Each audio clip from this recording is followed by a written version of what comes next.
তটিনী মাথা নাড়িয়ে না করলো। তুই আমার বন্ধু হবে? একেবারে সারা জীবনের বন্ধু। মরে গেলেও যে বন্ধু থেকে যায় সেই বন্ধু। জানিস, আমার কোনো প্রাণের বন্ধু নাই। জীবনে একজন বন্ধু থাকা দরকার, যাকে প্রাণ খুলে সব বলা যায়। বলো তো, এটা কোন বইয়ের উক্তি? তটিনী ফ্যাল ফ্যাল করে তাকিয়ে বলল, জানি না। রূপান্তর নিজের ব্যাগ থেকে একটি বই বের করলো। সেটা তটিনীর দিকে বাড়িয়ে দিয়ে বলল, এই বইটা আমি তোকে দিলাম, তুই এটা পড়বি। তারপর তোর যদি ইচ্ছে হয় আমার বন্ধু হতে, তো তুই এটা তোর কাছে রেখে দিবি। যদি না হতে ইচ্ছে হয় তো দিয়ে দিস। তটিনী অবাক চোখে তাকালো, বলল, কি আছে এই বই? রূপান্তর চোখে হেসে তাকালো। সে বলল, পড়লে বুঝতে পারবি, জাফর ইকবাল স্যারের বই। তটিনী আগ্রহ নিয়ে বলল, হুমায়ুন আহমেদের ভাই যে। রূপান্তর মাথা নাড়ালো। হ্যাঁ, তিনি। তটিনী বইটা ব্যাগে রেখে বলল, ঠিক আছে, পড়বো। রূপান্তর আকাশের দিকে তাকিয়ে দীর্ঘশ্বাস ছেড়ে বলল, আগামীকাল নবীন বরণ, কি পরে আসবে? তটিনী ঠোঁট উল্টে বলল, কি আবার, যা পড়ে আসি তাই পড়বো। রূপান্তর তটিনীর হাত ধরলো, বলল, তোকে আমার বন্ধু বানাতে ইচ্ছা করছে। আমার মনে হচ্ছে তোকে বন্ধু বানালে আমি ঠকবো না। জীবনে একজন সত্যিকারের বন্ধু সত্যিই দরকারি টুটিনি। আমি তোর উত্তরের অপেক্ষা করব। আগামীকাল দেখা হবে, আসছি। রূপান্তর গেট দিয়ে বের হয়ে গেল। তটিনী অবাক হয়ে তাকিয়ে রইল সেদিকে। তার বন্ধু বলতে ললিতা, যার সাথে সে স্কুলে যেত। কিন্তু ললিতা কখনো তাকে এত ইম্পর্টেন্স দেয়নি, কখনো হাত ধরে এভাবে বলেনি, তুই আমার প্রাণের বন্ধু হবি টটিনি। কখনো বলেনি ললিতা, বরং টটিনিকে মাঝে মধ্যে অন্য সব ক্লাসমেটের সাথে মিলে কথা শোনাতো। একের সময় এক একজন দলে থাকতো।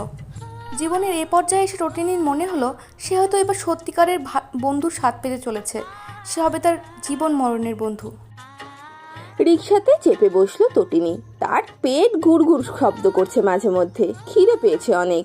রিকশাওয়ালাকে বলল, তাড়াতাড়ি চালান কাকু, আমার পেটে ইঁদুর দৌড়াচ্ছে। রিকশাওয়ালা বেশ বিরক্ত হলেন, কারণ এই নিয়ে তটিনী 5 বারের মতো একই কথা বলেছে।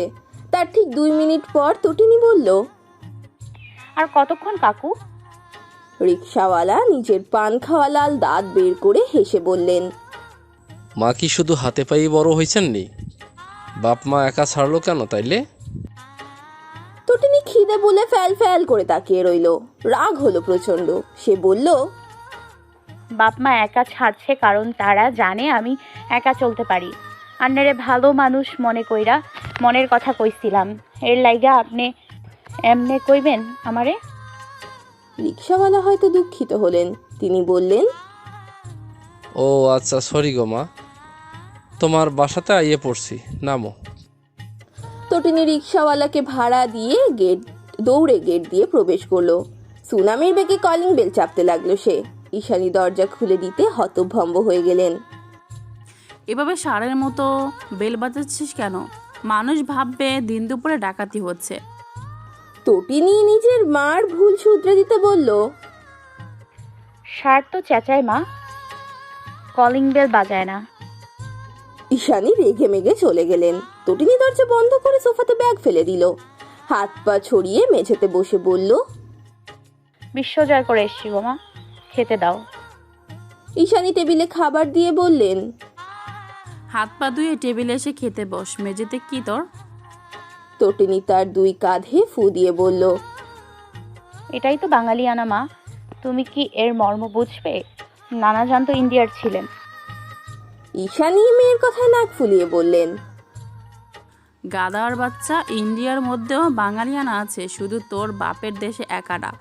আমার বাপের দেশও আছে, বুঝেছিস? এবার কে উদ্ধার কর, ঘ্যান ঘ্যান করবি না কানের কাছে, খবরদার, না হলে তোকে আর তোর বাপকে রাস্তায় ফেলে দিয়ে আসবো। ঈশানী তার মহা মূল্যবান ভাষণ দিয়ে চলে গেলেন। তটিনী ঠোঁট ফুলিয়ে ভাবতে লাগলো তার দোষটা আসলে কোথায়। আপনাকে আমি ভালোবাসি কিনা জানি না, তবে আপনাকে আমি কল্পনাতে ঠিক স্বপ্নের রাজকুমার হিসেবে চিনেছি। নিজেকে কখনো জিজ্ঞেস করিনি আমি আপনাকে আদৌ ভালোবাসি কিনা। আমি ভীষণ স্বার্থপর মানুষ জানেন, নিজেকে ছাড়া কাউকে ভালোবাসতে পারবো না কখনো। কিন্তু আপনার প্রতি আমার এই অনুভূতি 1000 বছরের ভালোবাসাকেও ছাড়িয়ে যাওয়ার মতো। বিশ্বাস করুন, এত ভালো আমার কাউকে লাগেনি। আত্মসম্মানহীন বেঁচে থাকা একজন আমির জন্য অনেক কঠিন। আমি আপনি ও আত্মসম্মানের মধ্যে আত্মসম্মানটাই বেছে নিলাম। আমি জানি না আপনি মোহ নাকি ভালোবাসা, তবে আমি এটা জানি আপনি সেই যাকে ছাড়া আমি কখনো কাউকে নিয়ে এত অদ্ভুত কল্পনা করিনি। মেয়ে মানুষের স্বভাব জানেন তো? না, আপনি তো আবার ঘরে বসে থাকার মানুষ নন। ঘরের মেয়ের খবর জানবেন কিভাবে? আচ্ছা, আপনি এটা জানেন তো একটা ছেলে মন খারাপ হলে যেমন ঘর থেকে বের হয়ে গিয়ে রিফ্রেশমেন্ট করতে পারে, একটা মেয়ে তা পারে না। আপনি জানেন আমার হাসি খুশি মুখশ্রীর ভিড়ে লুকিয়ে আছে এক আকাশ সম না পাওয়া, কিন্তু সেগুলো আপনাকে পেলে পূরণ হয়ে যেত। এক আকাশ সম না পাওয়ার সমাধান আপনি বুঝতে পারছেন? একজন আত্মসম্মান বোধ সম্পন্ন নারীর কাছে আপনি ঠিক কতটা গুরুত্বপূর্ণ ছিলেন এসব কথা আপনি কখনো জানতে পারবেন না, বা আমি আপনাকে কখনো জানতে দেব না। কিন্তু যদি একটু মূল্যায়ন করতেন তো আপনি আপনার জীবনের সবচেয়ে সেরা উপহার পেতেন। ছেড়ে যাওয়ার যুগে থেকে যাওয়ার মানুষ পেয়ে যেতেন, কিন্তু আপনি মূল্যায়ন করলেন না। বিনিময়ে আপনি হারালেন একজন রত্ন, যে আপনার প্রেমিকা হওয়ার সাথে সাথে স্ত্রী হওয়ারও যোগ্যতা রেখেছিল। কিন্তু আপনি তাকে প্রেমিকা হওয়ার জন্যও মূল্যায়ন করলেন না। আপনার জন্য এক পাহাড় সম দুঃখ হলো আমার। আপনি সোনা পেয়ে কাঁচ ভেবে ফেলে রাখলেন, অথচ বুঝলেন না আমির থেকে খাঁটি সোনা আপনার জীবনে আর আসবে না। এতটুকু লিখে ডায়েরি বন্ধ করে রাখলো রূপান্তর। মনে তার বিষাদে ভরা। একতরফা ভালোবাসাটা প্রতিনিয়ত পুড়িয়ে দিচ্ছে তাকে, কিন্তু কাউকে বলতে পারছে না সে। কিছুক্ষণ পরই তাকে কলেজের উদ্দেশ্যে বের হতে হবে। আজ নবীনবরণ উৎসব, নিজেকে রাঙাতে হবে রঙিন রূপে। কিন্তু মনে তেমন আনন্দ হচ্ছে না তার। রূপান্তরের মন ভালো করতে কল এলো তটিনীর। রিসিভ করতেই তটিনী গড়গড় করে বলল, তোর দেয়া বইটা আমি ফেরত দিচ্ছি না রে বেগম রোকেয়া। রূপান্তর হাসলো, বলল, কেন, আমি কি বন্ধু হওয়ার যোগ্য নই? তটিনী হেসে বলল, যোগ্য বলেই তোর দেয়া বইটা নিজের কাছে রেখে দিচ্ছি। এবার বল, তুই কি আমার বন্ধু হবি? রূপান্তর এক মুহূর্তের জন্য থমকে গেল। তটিনী পুনরায় বলল, হবি? রূপান্তর অনেক কষ্টে উচ্চারণ করলো, হব। কল কেটে দিয়ে রূপান্তর বিছানায় পড়ে রইল। নিজের খুশিটা ঠিকঠাকভাবে প্রকাশ করতে পারছে না সে। মন খারাপই উড়ে গিয়ে রূপান্তরের মনে আনন্দেরা ডানা মেলে উঠছে। সেই ডানাতে পাক না মেলে রূপান্তর উঠতে লাগলো কল্পনায়। সে আলমারি ভর্তি সব ড্রেস নামিয়ে ফেললো। সেগুলো থেকে বেছে একটি ড্রেস চুজ করলো পরার জন্য। নিজেকে রাঙিয়ে ব্যাগ কাঁধে নিয়ে চললো কলেজের উদ্দেশ্যে। তটিনী আয়নার সামনে দাঁড়িয়ে লিপস্টিক লাগাচ্ছে। রুদ্র দ্বিতীয়বারের মতো এসে বলল, হয়েছে তোর? তটিনী লিপস্টিকের রাঙা ঠোঁট উল্টে বলল, এত তাড়াহুড়ো কিসের রুদ্র ভাই? আমাকে একটু ভালো মতো সাজতেও দিচ্ছেন না আপনি। রুদ্র হতভম্ব গলায় বলল, আর কত সাজবি? 2 ঘন্টা ধরেই তো সেজে যাচ্ছিস তুই। কলেজে যাবি কখন? অনুষ্ঠান শেষ হয়ে গেলে? লেট লতিফ একটা। তটিনী চোখ বড় বড় করে তাকিয়ে বলল, একদম আমাকে লেট লথিফ বলবেন না। আপনার 14 গোষ্ঠীর লেট লথিফ, আমি বাদে। রুদ্র দীর্ঘশ্বাস ছেড়ে ঘর থেকে বের হয়ে গেল। গেটের সামনে দাঁড়িয়ে রইল তটিনীর অপেক্ষায়। কিছু মিনিট পর লম্বা হাই হিলের শব্দ তুলে তটিনী হেলে দুলে আসলো। রুদ্র একবার চোখ বুলিয়ে নিয়ে বলল, পা মোচকে বাসায় আসিস, তখন তোকে দেখে নিব। তটিনী মুখ ভেঙচি দিল। রুদ্রর বাইকে চেপে বসে বলল, তটিনী নিজের শরীরে ফু দেওয়ার ভান করে বাইকে চেপে বসলো। রুদ্র মিনমিন করে বলল, একটা মানুষ এতটা অভিনয় কিভাবে করতে পারে? তটিনী শুনে ফেললো সেটা। নাক ফুলিয়ে বলল, কাকে বললেন আপনি এটা? এখানে তো শুধু আমি আছি, তার মানে আপনি আমাকে বলেছেন? রুদ্র এক হাতে নিজের গালে তবা করলো, তারপরে বলল, আমি আর কোনো কথা বলবো না, প্লিজ চুপ করো এবার মা। তটিনী হতভম্ব হয়ে বলল, আপনার নিজের মা ও চাচিমা থাকতে আপনি আমাকে মা বানিয়ে দিচ্ছেন কেন? জগৎ সংসারে কি ছেলেদের অভাব পড়েছে নাকি? মা হতে হলে আমি নিশ্চয়ই আপনাকে বেছে নিব না রুদ্র ভাই। আপনার মতো দামড়া ছেলের মা হওয়ার কোনো ইন্টারেস্ট আমার নেই। রুদ্র দাঁতে দাঁত চেপে বাইক চালাতে লাগলো। তটিনীকে তার গন্তব্যে পৌঁছে দিয়ে সাঁয় সাঁয় করে চলে গেল গতি বাড়িয়ে। তটিনী মুখ বাঁকিয়ে সামনের চুল পেছনে ফেলে দিল। তখনই তাকে দৌড়ে এসে জড়িয়ে ধরলো রূপান্তর। নিজেও রূপান্তরকে জড়িয়ে ধরে হেসে ফেলল সে। পিঠ চাপড়ে বলল, কিরে বেগম রোকেয়া, খবর কি তোর? আজ দেখি নায়িকা সেজে এসছিস, কাহিনী কি ভাই? রূপান্তর হেসে বলল, তুই নিজে আমার থেকে আরও বেশি সেজেছিস, তাহলে তোর কাহিনীটা কি মামা? দুজন হাসলো। মাঠ পেরিয়ে স্টেজের দিকে যেতে যেতে বলল, আজ চল ছেলেদের সাথে ফ্ল্যাট করব। রূপান্তরের প্রস্তাবে তটিনী দাঁত বের করে হেসে বলল, করা যায়। দুজন স্টেজের দিকে গিয়ে ফ্লার্ট করার জন্য বেছে নিল তাদের মতোই নতুন আর একটি স্টুডেন্টকে। ছেলেটির চোখে সাদা ফ্রেমের চিকন চশমা। তটিনী হাত দিয়ে হাই বলে ইশারায় ডাকলো। ছেলেটি যথেষ্ট ভদ্রভাবে এসে দাঁড়ালো। কথা শুরু করলো রূপান্তর।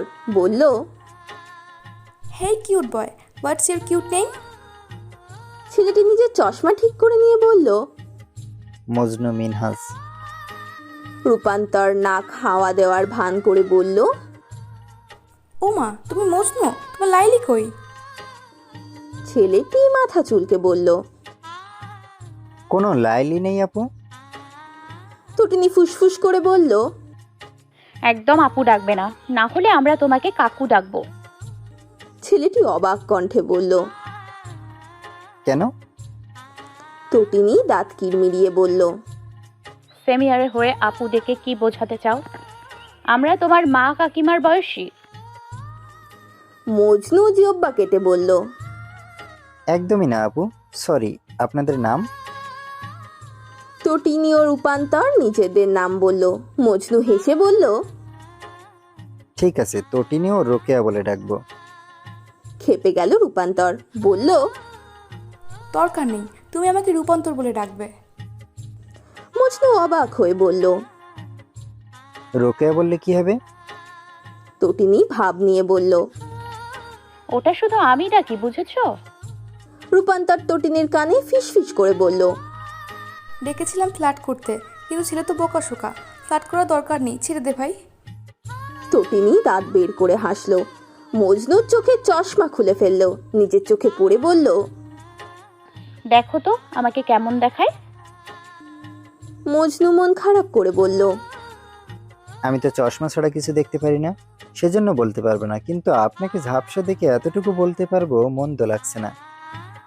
তটিনী চোখের চশমা মজনুর হাতে ধরিয়ে দিয়ে বলল, তোমার চশমা তোমার কাছেই রাখো, কিন্তু নেক্সট টাইম আপু ও আপনি বললে কাকু ডেকে সম্মান শেষ করব। তটিনী ও রূপান্তর মুখ বাঁকিয়ে চলে গেল স্টেজের দিকে। রূপান্তর ও তটিনীর সাথে মজনুর ভাব হয়ে গেল হুট করেই। তিনজন একসাথে নোট কালেক্ট করা ও বিভিন্ন কাজ করতে লাগলো। নিঃসন্দেহে মজনু একটু ভালো ছেলে, কিন্তু যেমনটাই হোক না কেন সেটা সহ্য হলো না রুদ্রের। সে মজনুর ব্যাপারে খোঁজ লাগালো। ছেলে খুবই ভালো এবং সহজ সরল। রুদ্রের চিন্তা কমলো। রূপান্তর অনলাইনে একজন পুরুষের প্রেমে পড়েছিল, কিন্তু পুরুষটি তাকে পাত্তা দেয়নি, মূলত মূল্যায়ন করেনি। সেজন্য মাঝে মধ্যে রূপান্তরের মনে অদ্ভুত শূন্যতা অনুভব হয়, যেটা সে তটিনী ও মজনুর সাথে শেয়ার করেছিল। তটিনী পিঠ চাপড়ে বলেছিল, চিল বেগম রোকেয়া, এসব কত আসবে যাবে। মজনু নির্বিকার ছিল। সে শুধু একবার চশমা ঠিক করে বলেছিল, তুমি কি অনেক পছন্দ করতে তাকে? রূপান্তরের উত্তর ছিল, অনেকটাই করতাম, কিন্তু যেটা ধীরে ধীরে শূন্যে এসে নামছে। যে আমাকে মূল্যায়ন করে না, আমি তাকে নিয়ে ভাবতেই চাই না আর। কিন্তু একটু সময় লাগছে শুধু। যথারীতি তাদের ক্লাস চলছে। মজনু গ্রামের ছেলে, সে সিলেট থেকে ঢাকা পড়তে এসেছে। মধ্যবিত্ত পরিবারের সহজ সরল মজনুকে তেমন স্মার্ট মনে হয় না। সে সব সময় দুটো শার্ট পরে। রূপান্তর ও তটিনী মিলে মজনুর জন্মদিনে দুটো শার্ট উপহার দিল, কিন্তু মজনু নিতে রাজি হচ্ছিল না। তার মধ্যে তটিনীরা তাকে দয়া করতে চেষ্টা করছে, কিন্তু যখন তটিনী রাগ করে বলেছিল দয়া দেখাবে কেন, তুই আমাদের বন্ধু না, বন্ধু হয়ে বন্ধুকে কিছু দিতে পারবো না, মজনু দুইজনের জোড়াজুড়িতে নিতে বাধ্য হয়। সেই মজনুর সাথে পরবর্তীতে বিয়ে হয়ে গেল রূপান্তরের, আর তটিনী তার ভাব নিয়ে সিঙ্গেল জীবন কাটাতে লাগলো। মজনুর সাথে রূপান্তরের বিয়েটা হয়েছে অ্যাক্সিডেন্টলি ভাবে, সেজন্য দুজনের কেউই মানতে পারলো না। রূপান্তর তার না পাওয়া পুরুষের জন্য দুঃখ করতে লাগলো, আর মজনু দুঃখ করতে লাগলো কেন তার কপালে এমন মানুষ জুটলো যে তাকে কখনো মেনে নিতেই পারবে না। চলুন জানা যাক কি হয়েছিল সেদিন।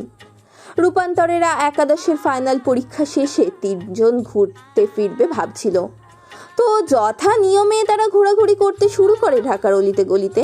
ঢাকার খারাপ একটি স্থানে তারা চলে যায় নিজেদের অজান্তে। অন্য শহরে মজনুর সেই জায়গা সম্পর্কে তেমন ধারণা নেই। পুলিশ যখন ধরলো তখন তো ছেড়ে দিবে না এমনি এমনি। মজনু ও রূপান্তরকে বিয়ে দিয়ে দিল, কিন্তু বাকি রইল তটিনী। তটিনীকে এমনি এমনি ছাড়তে রাজি না হলে সে রুদ্রকে ইনফর্ম করে। বেচারা রুদ্র বহুত কষ্ট করে এদের বের করে আনে। জনমের মতো ঘোরাঘুরির স্বাদ মিটে যাওয়ায় তটিনীর দ্বাদশের বইয়ে ডুবে গেল। তটিনীর আজকাল রুদ্রের চোখে চোখ রেখে কথা বলতে পারে না। তার সেদিনের ঘটনা মনে পড়লে লজ্জা লাগে। এরকম নিচু একটি জায়গায় সে এভাবে চলে যাবে ভাবতে পারেনি। রুদ্র ওয়ার্নিং দিয়েছে ভালো মতো পড়াশোনা করতে, না হলে তটিনীর এই কুকীর্তি সবাইকে বলে দেবে। বাধ্য হয়ে তটিনী পড়াশোনায় মনোযোগ দিল। সেদিনের পর আর ঘুরতে যাওয়ার নামও মুখে নেয়নি সে। তটিনী ও রূপান্তর মার্কেটে এসেছে ঈদের শপিং করতে। রমজান মাস শেষ হওয়ার আর বেশি বাকি নেই। 1 সপ্তাহ আগে থেকেই শপিং করা শুরু করেছে তারা। তটিনী ঘুরে ঘুরে সবকিছু দেখতে লাগলো, কিন্তু কিছুই পছন্দ হলো না তার। রূপান্তর আজকাল শাড়ির প্রতি ঝোঁক অনেক, তার অনেক পরিবর্তন লক্ষ্য করা যায় ইদানিং। তটিনীর মনে হয় রূপান্তর ও মজনুকে লুকিয়ে লুকিয়ে প্রেম খেলছে তারই চোখের আড়ালে। সব বুঝতে পেরেও তটিনী রুদ্রের ভয়ে চুপ করে আছে, কারণ রুদ্র সেদিন সেখানে বলেছে রূপান্তর ও মজনুকে যেন বিয়ের কথা কেউ মনে না করিয়ে দেয়। দুজন যদি দুজনের সাথে থাকতে পারে তবেই না হয় স্বীকৃতি দেবে তারা। রুদ্রের কথা অক্ষরে অক্ষরে পালন করছে ভাবওয়ালি তটিনী। শপিং মলে মন খারাপ হলো তটিনীর। পছন্দ না হওয়া সত্ত্বেও অনেক কিছু কিনে এসেছে, কারণ তার রোজা রেখে বারবার শপিং করতে আসতে ভালো লাগে না। মুখ গোমড়া করে তটিনী যখন বাড়ির গেট দিয়ে ঢুকলো তখন রুদ্রের সামনে পড়ে গেল। রুদ্র তটিনীর মুখশ্রীতে চোখ বুলিয়ে নিয়ে জিজ্ঞেস